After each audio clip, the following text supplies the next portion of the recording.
Hello YouTubers, this is Shem, and here in front of me is the HTC One Max that I'm about to review for you. Let's begin with the box contents. Inside you'll find the smartphone, safety instruction, warranty card, USB charging cable, USB wall charger, as well as a pair of in-canal earphones with red rubber tips, built-in microphone and a single button remote. Their looks resembles Monster Beats, however they're not branded by Monster. Now to the smartphone design. The phone has a 5.9-inch display. In the front and back you can find aluminum elements and there is a plastic rim running around the body of the device. In the front above the display you can find a 2.1 megapixel front camera as well as the first speaker and a few sensors. Below the display lies a HTC logo with back and home buttons on either side, and on the bottom you'll find the second speaker.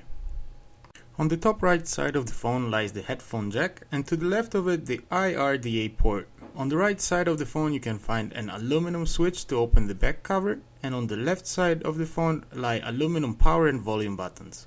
On the bottom you can find a micro USB charging port.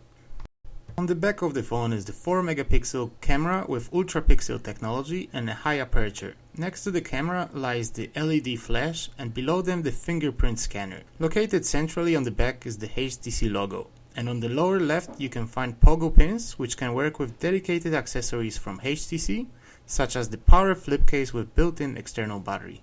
When you take off the back cover, on the upper right side you'll find a micro SD card slot supporting cards with up to 64 GB of capacity. In the middle below the fingerprint scanner is the micro SIM card slot.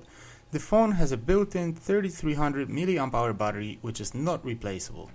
In one of the speaker grill holes hides a notification LED light which for some reason is not multicolored and can only notify you in orange and green. Overall, the design of the phone makes a good impression. However, the back cover on my testing unit did not attach perfectly and there was a visible gap. I would highly advise potential buyers to check that no such flaw is present in their unit. The fingerprint scanner location on HTC One Max did not impress me either. Because its placement is right beneath the camera, it means that every time you slide your finger you're gonna put smudges on the camera lens. The fingerprint scanner is also almost impossible to reach with your finger when holding the phone with one hand. The curved back and overall design of the device made it feel good in my hand. This, however, will not be the case for everyone, and those with smaller hands will without a doubt find it impossible to use the phone single-handedly. When it comes to the spec sheet, HTC One Max is equipped with Qualcomm Snapdragon 600 CPU, clocked at 1.7 GHz, Adreno 320 graphics chip and 2 GB of RAM. The device is available in 16 and 32 GB variants.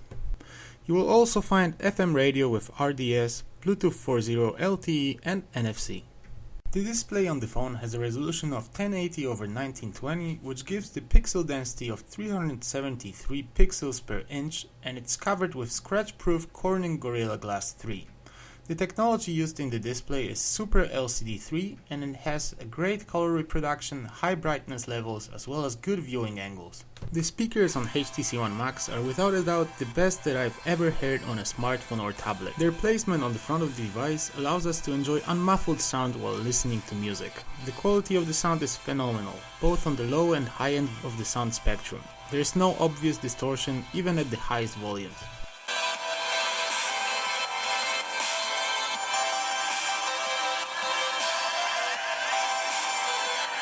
Thanks to its beautiful display and spectacular speakers, the device is perfectly suited for watching movies and could easily substitute a portable DVD player. Coupled with its high-performance CPU, it could also be used as a portable gaming console. Even the most demanding Android games such as Asphalt 8 or Mortal Kombat 4 present with smooth gameplay with no noticeable lags or frame drops. In Antutu benchmark, the device achieved 26,348, which is a good result. However, there are devices on the market that easily exceed 30,000 points. When you launch the camera app on the device, on the bottom you'll find buttons to toggle between video and picture taking modes. On the top of the screen lies the Zoe icon. Once you select Zoe, the phone will record 3 seconds of video to every picture taken. On the left side is the menu button where you can find various shooting settings. There you can switch between front and back cameras, choose shooting mode or select scenes. The quality of pictures taken with HTC One Max is average to say the least. Most images lack detail and there is visible noise. Even in low light, overhyped ultra pixel technology that was meant to influence the quality of low light shots in fact takes similar or worse pictures compared to other flagships. The camera software with a lot of different shooting modes, such as for example simultaneous shooting with front and back camera, makes up for the overall experience.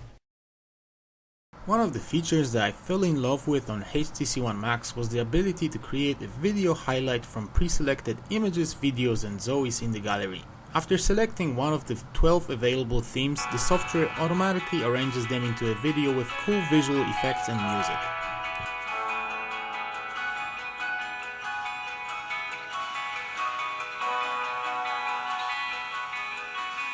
In contrast to the image quality, 1080p videos recorded with HTC One Max are very good. The ability to record with front and back camera simultaneously was also a cool feature that I wish was present on every smartphone. The smartphone is equipped with infrared port, and thanks to a built-in TV app it allows you to replace your TV remote.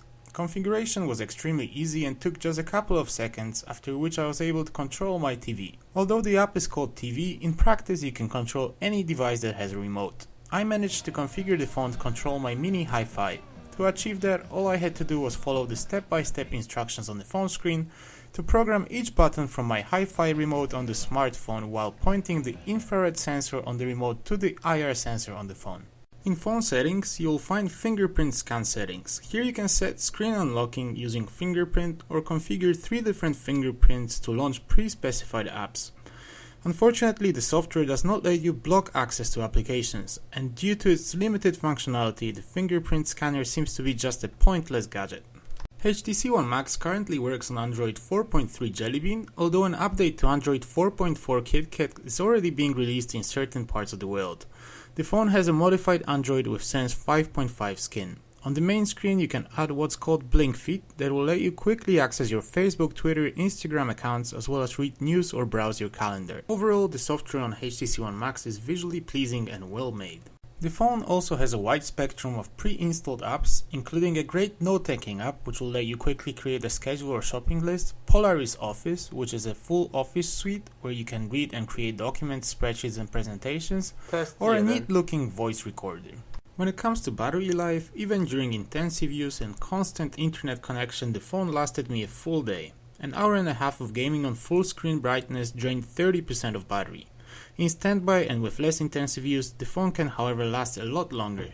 So at last, an answer to the question whether HTC One Max is the phone to buy. If you are looking for a device to watch movies, play games and listen to music that can substitute a tablet but at the same time also function as a cell phone, then HTC might be the smartphone for you. Of course, as with every available smartphone on the market, it has its flaws. One of them for sure is the subpar camera. The design, awesome speaker and beautiful screen are some of its main selling points. The software will also leave most of the competition behind. However, on its huge screen it lacks the ability to have 2 apps open simultaneously, found in its rivals, notably the Galaxy Note 3. Although I was skeptical to the device at first, primarily due to its large size, after 2 weeks of testing I fell in love with the phone, and in my opinion its strengths exceed all the weaknesses. The price of the smartphone remains relatively high, but we get exactly what we pay for. In this case, it's a great premium device. For those of you searching for something smaller, HTC also offers HTC One and HTC One Mini. I hope that you've enjoyed my review. If you did, please hit the like under the video and do not forget to subscribe my channel, as I have more reviews coming up in the near future.